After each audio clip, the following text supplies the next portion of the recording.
Derek threw the $5 bill on the restaurant table and laughed loud enough for the nearby diners to turn. "Use that to buy yourself something sweet," he said, looking Elena Ramirez up and down with disgust. "Because I'm sorry, I don't date fat women. And honestly, you're ugly in person." Elena froze. The emerald dress her best friend had lent her suddenly felt too tight. Her hands curled around the small purse in her lap. She could feel every eye in the restaurant turning toward her. Forks paused. Whispers began. Someone at the next table covered her mouth, not to comfort Elena, but to hide a smile. "Derek, please," Elena whispered. "You didn't even sit down." "I saw enough from the door," he said. "Your pictures were clearly edited. Don't waste my time again." Then he turned and walked away. Elena stared at the $5 bill lying beside the untouched glass of water. Her throat burned. She wanted to stand up with pride. She wanted to say something powerful. But all she could do was sit there while tears gathered in her eyes. The waiter approached slowly. "Miss, would you like me to clear the table?" Elena nodded quickly. "No. Yes. I'm leaving." Her voice cracked. Across the restaurant, Nathan Blackwood lowered the business contract in his hand. He had seen everything. At first, he had only noticed the cruel laughter. Then he recognized the woman at the table. Elena. The same Elena who cleaned his mansion every weekday. The same quiet woman who always greeted him with soft respect. The same woman he had passed 100 times without truly seeing. But tonight, in that green dress, with tears shining in her eyes, Nathan saw her. And something inside him snapped. Elena grabbed her purse and stood, but before she could escape, Nathan reached her table. "Elena," he said gently. She looked up and her face went pale. "Mr. Blackwood? May I sit?" Her eyes widened with embarrassment. "Please don't. I already feel ashamed enough." Nathan looked at the $5 bill on the table. His jaw tightened. He picked it up, folded it once, and placed it under the water glass. "You have nothing to be ashamed of," he said. "The only person who should be ashamed is the man who walked away." Elena wiped her cheek quickly. "You saw everything?" "Yes." "Then please pretend you didn't." "I can't." "Why?" "Because I should have noticed you long before tonight." Elena blinked, confused by the pain in his voice. Nathan pulled out the chair across from her. "Let me have dinner with you." She gave a broken laugh. "Mr. Blackwood, you don't have to pity me." "This is not pity." "Then what is it?" Nathan held her gaze. "Respect. And maybe regret." Elena sat back down slowly. The waiter returned. "Sir." Nathan did not look away from Elena. "Bring us 2 menus. And please remove that bill from the table." The waiter took the $5 and left. Elena's hands trembled. "I only came with $8. I wasn't planning to order much. I thought maybe he would." "You don't have to explain," Nathan said. "Tonight, order whatever you want. I can't afford this place." "I can." "That makes it worse." "Why?" "Because you're my employer. People will think." People already think too much and understand too little. For the first time that night, Elena looked directly at him.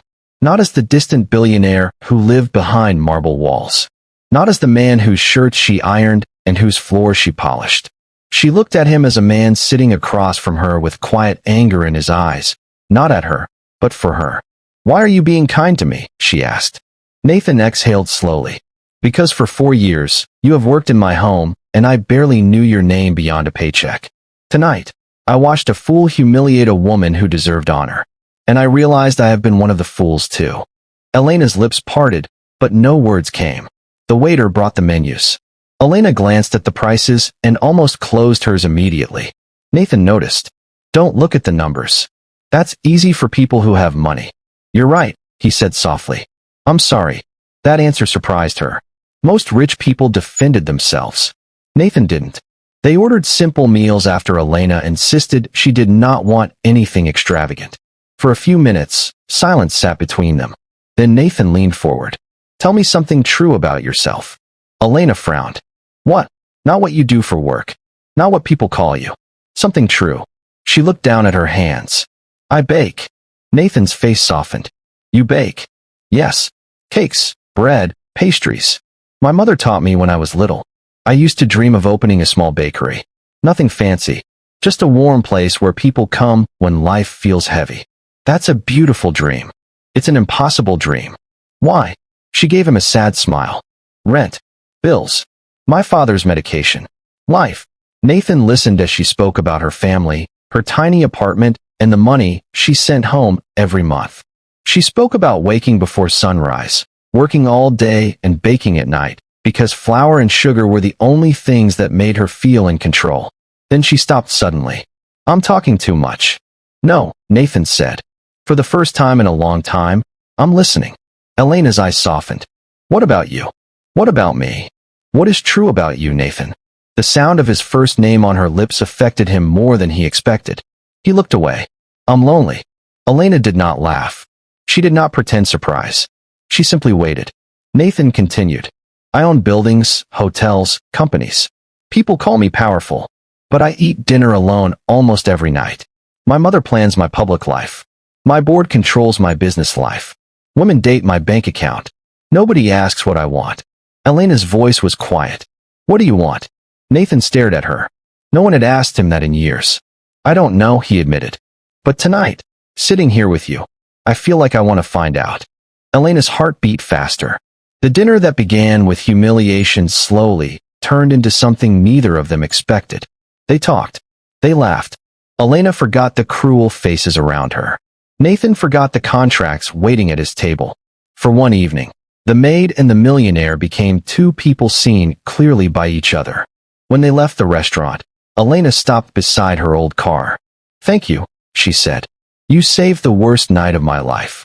Nathan stepped closer. Can I see you again? She looked at him sharply.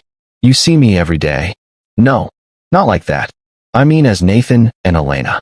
That could be dangerous. I know. I need my job. I would never use that against you. People will talk. Let them. Elena looked into his eyes, searching for a lie. She found fear instead. Fear and hope. Finally, she whispered, one dinner. That's all I can promise. Nathan smiled. Then I'll earn the second. And for the first time that night, Elena smiled too. If you're enjoying Elena's journey already, don't forget to like this video and subscribe, because what happens next will test whether Nathan's love is strong enough to survive the world that wants to tear them apart. The next morning, Elena arrived at Blackwood Manor expecting awkward silence. Instead, she found Nathan in the kitchen, standing beside 2 cups of coffee. She stopped at the doorway. Mr. Blackwood? Nathan, he corrected gently. She glanced around. Where is Mrs. Harlow? I gave the staff the morning off. All of them? Yes. Why? So I could ask you something without an audience. Elena gripped her cleaning bag. If this is about last night. It is. Her stomach tightened. I can forget it happened. I don't want to forget. Nathan. He stepped closer, but kept respectful distance. Have coffee with me before you start work. I'm supposed to clean the East Wing. The East Wing can wait. For the next 20 minutes, they sat on the terrace while sunlight spread across the garden. Elena tried to remain professional, but Nathan kept asking about her bakery dream. He asked about flavors, colors, names, and customers. By the time she left to begin work, something dangerous had begun growing between them. Over the following weeks, that danger became impossible to ignore. Nathan started coming home earlier. Elena found him in the kitchen pretending to need coffee when he only wanted to taste her cinnamon bread. Sometimes they talked in the garden after her shift. Sometimes he helped carry boxes, even though she told him billionaires were not built for house chores. One evening, Flour dusted his black shirt as he ruined a tray of biscuits. Elena laughed so hard she held her stomach. You murdered them. Nathan stared at the burnt tray. They died with honor. They died because you forgot the timer. I was distracted. By what? He looked at her. You. The laughter faded. Elena turned away, but he caught her hand gently. Don't run from this, he said. I'm not running. You are. I'm protecting myself. From me. From your world. Nathan's face changed. My world does not own me. It will try.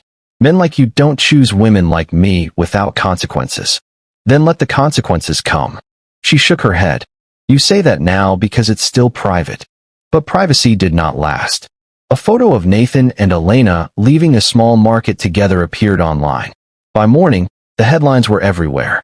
Millionaire falls for his maid. Secret romance rocks Blackwood Empire. Housekeeper or gold digger.